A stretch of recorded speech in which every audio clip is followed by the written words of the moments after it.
बहुत समय पहले की बात है।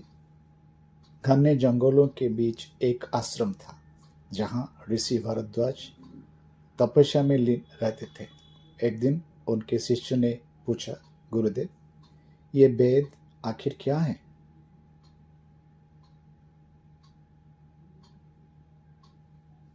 ऋषि मुस्कुराए और बोले, एक समय था जब यह संपूर्ण सृष्टि अंधकार में थी। कोई भाषा नहीं थी, कोई ज्ञान नहीं था। तभी ब्रह्मा जी ने तपस्या के माध्यम से दिव्य ध्वनियां सुनी। वो ध्वनियां थी वेद। शिष्य की आंखों में जिज्ञासा चमकी। ऋषि ने आगे कहा, इन ध्वनियों में छुपा था ब्रह्मांड का रहस्य, जीवन का, विज्ञान, प्रकृति की शक्ति और आत्मा की शांति। ऋषि मुनियों ने इन्हें सुना, याद किया और पीढ़ी दर पीढ़ी सुनाते गए। इन्हें लिखा नहीं गया, बस सुना और याद रखा गया।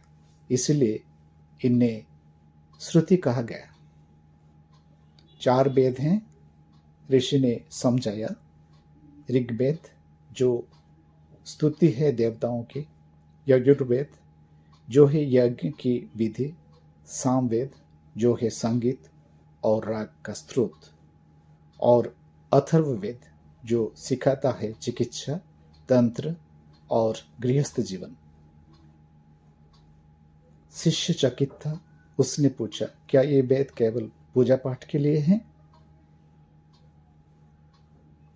ऋषि बोले, नहीं पुत्र, वेद केवल धर्म नहीं, जीवन की संपूर्ण कला है। इनमें गणित है, खगोल है, औषधि है और आत्मज्ञान भी। एक ऋषि ने कहा था, यथा पिंडे तथा ब्रह्मांडे, मतलब जैसे शरीर में है वैसे ही ब्रह्मांड में है। यही वेद का दर्शन है। शिष्य ने फिर पूछा, गुरुदेव, आज के युग में इन वेदों का क्या महत्व है? ऋषि ने कहा, आज का मनुष्य जितना बाहर दौड़ रहा है उतना ही अंदर खाली हो रहा है। वेद हमें आत्मा से जोड़ते हैं, सिखाते हैं सच्ची शांति क्या है।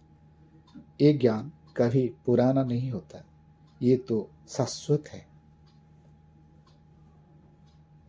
उस रात शिष्य ने चंद्रमा की चांदनी में बैठे बैठे ऋग्वेद की रुचियां सुनी।